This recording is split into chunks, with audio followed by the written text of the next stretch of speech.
All right, we are here. It is Wednesday, still the day before CPAC, but the day of registration, and I am here with the indefatigable Kira Innis, who was already here yesterday doing stuff, and you're probably the busiest person next to me here. How do you do this stuff? I don't know about the busiest person. I'm certainly the most awake. I made a vow I wouldn't sleep this week, just so I wouldn't miss anything. Yeah, you're like me, you don't get a whole lot of sleep during CPAC. You seem to be constantly doing things. Well, I'm a chronic insomniac, so, sleep isn't my forte anyway, so I figure, I'll use it, get some work done, edit my prayer that I believe I'm giving on Thursday, and also just different elements of CPAC. It's a lot that goes into it, but it's so very fun. I love it. Glad to be here. Now, what are you on the schedule officially? What are the things that you're officially doing here at CPAC? From what I'm told, officially, I'll be giving a speech of some kind, a prayer, the opening prayer on Thursday. And I think after that, I will just be kind of winging it, just absorbing all of CPAC 2018. Like last year, this is a very special one.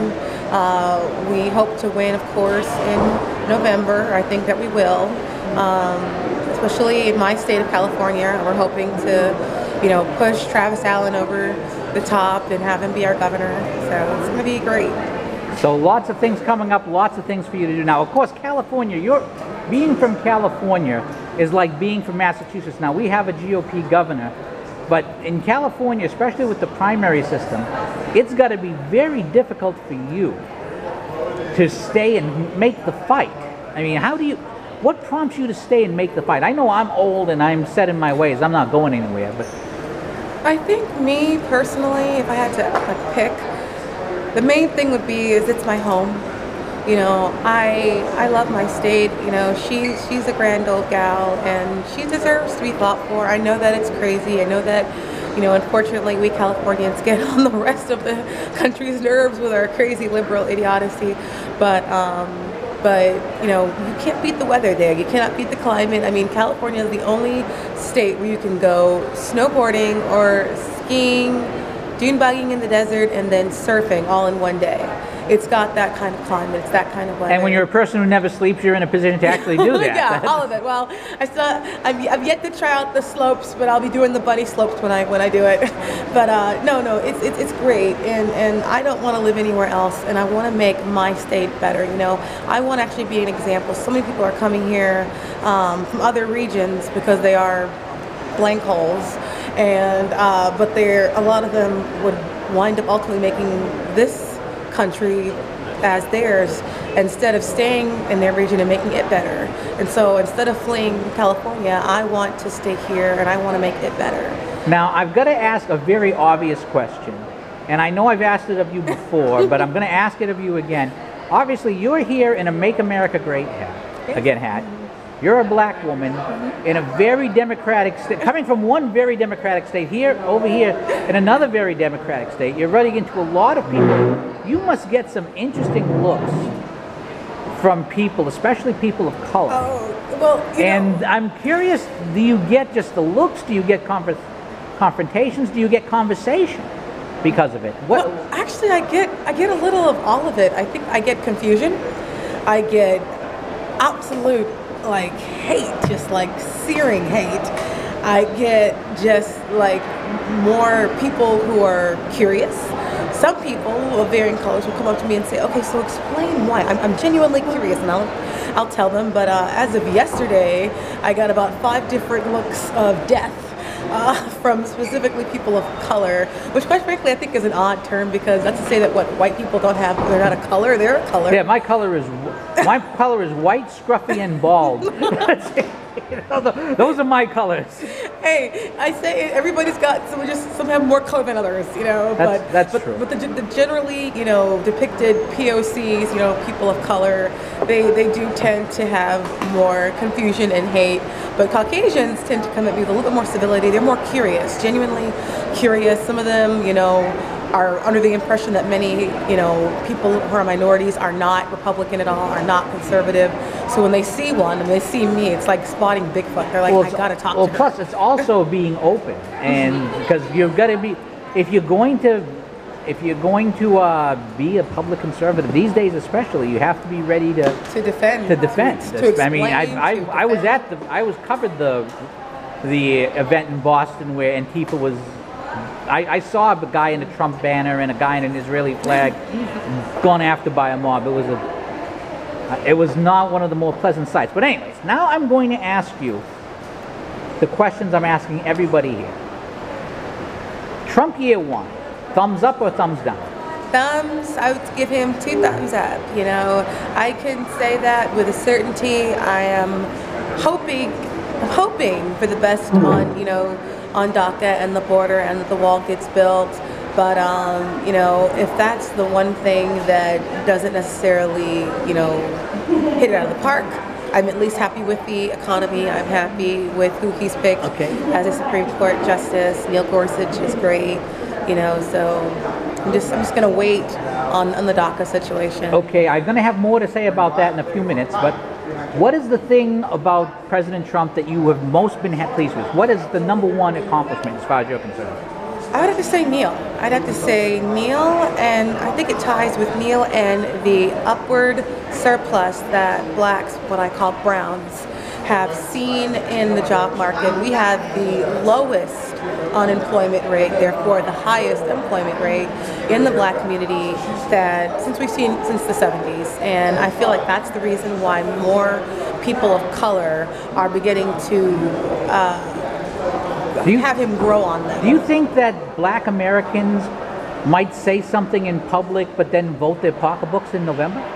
I think a lot of people in general do that. I think a lot of people, whether they're brown, white, Hispanic, male, female, I think they all want to be accepted by what they perceive as the norm, the masses. But at the same time, they know that no one else but them is in that voting booth, just them and God.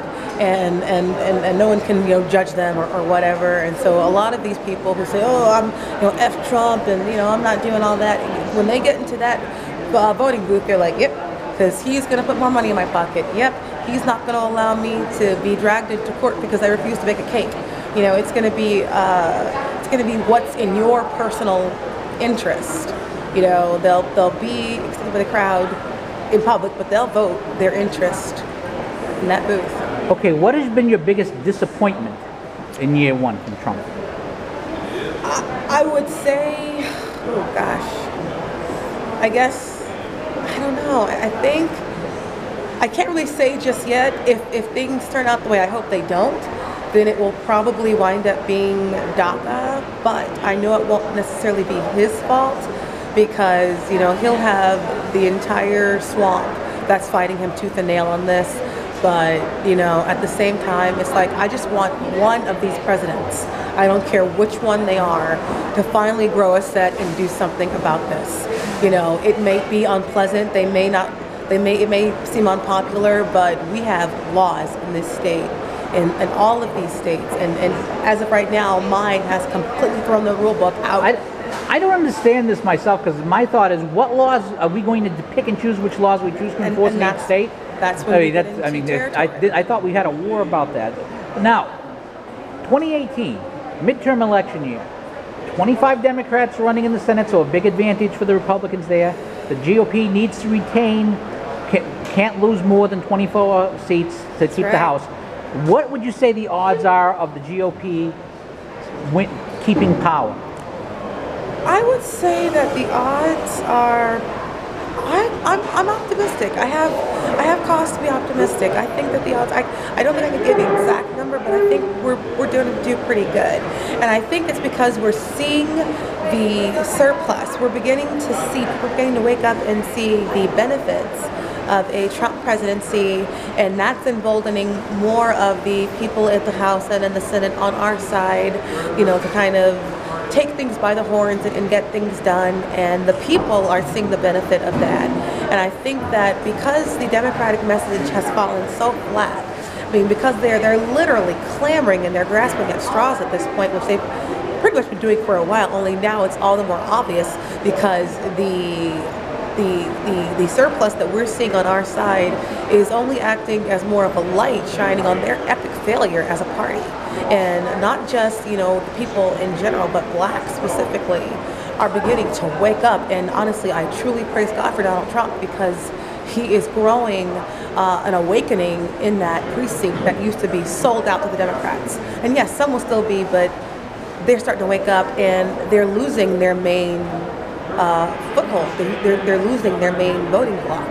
So, what, if anything, can Donald Trump do, or Donald Trump should do, to help the Republicans win in 2018? What would you advise the president to do, if anything? I would say stay the course. I would say continue to be who he is. Stay the course. Stay, you know, true to Trump. You know, do not pay attention to the lamestream media, the fake news propaganda machine. Keep talking to the people.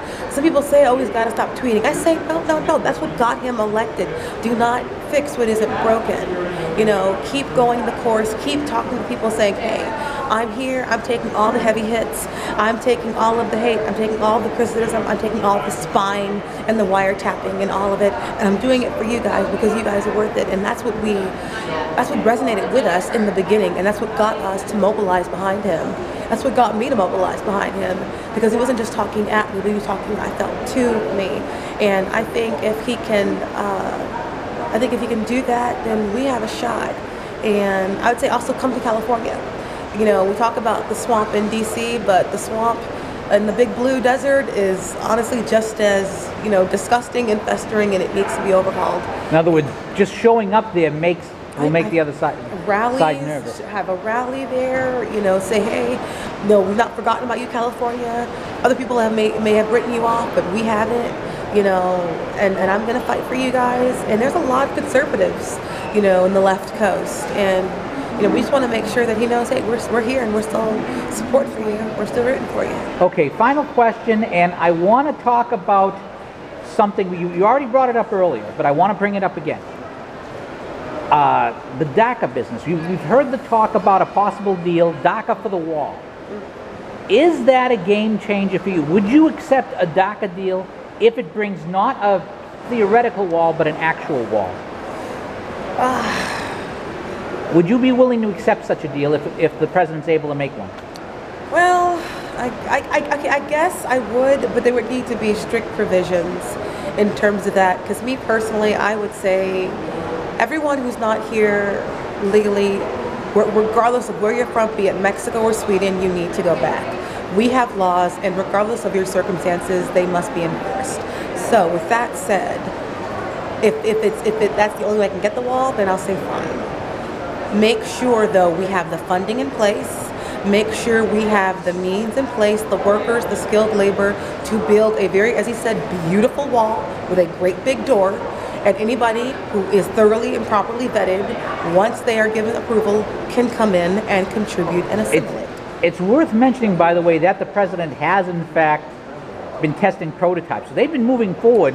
So and I hear they've been passing, cutting the mustard. I'm good. I'm glad to hear that. All right. Well, where can people find you? This has been the longest. My interviews with you are always long because you're one of the most interesting people that are around here. And of course, we have our friends from No Parizan filming me doing an interview with my other camera, so people will get a different perspective, although they won't get the sound. So yeah, there he is going around with my other camera. So you didn't have to dodge, because I always talk about this stuff. Where can people find you if they want to see more of what you do and hear more about what you do? Well, I've got a blog that's in the works. It's Kira Innis at conservativebrownchick.com, and we're in construction on that. I'm also on Twitter, Kira Innis7, as well as Facebook of the same name, and that's Instagram of the same name, and Facebook is Kira Space Innis. And I usually put forth videos there, certain columns, articles, anything that kind of tickles my fancy. You know, I'm like, that'd make a great article, and I just kind of, you know, tweet that out or I post it. So people can get to me on social media. And as soon as I get back to LA, we'll be going full force into constructing the blog. All right, Kira, thank you so much for your time. And I tell you, people say that I'm the hardest working blogger at CPAC, but they have not seen you in action. I mean, you make me look like a piker in terms of getting around places and doing things. And you do it in heels and looking a lot better. Yeah, well, the heel part, I wish I could do without. I've tripped like 4 times. Well, you know, you don't have to. You could. There's no reason why. First of all, you're a tall lady. There's no reason why you could wear flats. And let me tell you, people are not going to look at. As a representative of the male sex, let me tell you that the men of the male sex are going to notice you just as much in flats as they would in heels. And the women will be just as jealous. Well, I never like to wear them. I'm like, I'm 5'10". What do I need here for? Why wear them? So I wear the lowest heel, but even that I'm like still okay. That's wobbling. That's the heel, by the way, that we're discussing. Lowest heel, and it's like halfway on my foot because it's like a little. Yeah, my mother always wore heels, but she was a very short woman. Yeah, see, and I don't have the height problem. I tried to find a pair. But seriously, why wear heels at all? If you don't, I know this is going off subject, but why wear heels at all? Honestly, I think all women, regardless of their height, are kind of conditioned to wear them. We hate them. I give you, as an old married man, I give you my imprimatur. You don't have to wear heels. You're fine without it. I tried to find a pair of white flats. Could not. Well, try them. boots. A lot of women look very good in boots. Oh, I love boots. I love wear them. boots. You can wear some stylish boots. Oh, yeah. They'll be easier on your feet. Oh gosh. Yeah. I mean, again, that's just me. That guy's. I can hear the liberals on the side. That guy's mansplaining things over. Oh no, please, goodness, I hate that black splaining, white splaining, mansplaining. I'm sorry. I'm just you're just too much fun. Gosh, all right. ridiculous. Thank you so much for your time. Now you go have some breakfast. I will go try to get me something to eat before things get really intense and interesting here at CPAC 2018. Hey, thank you.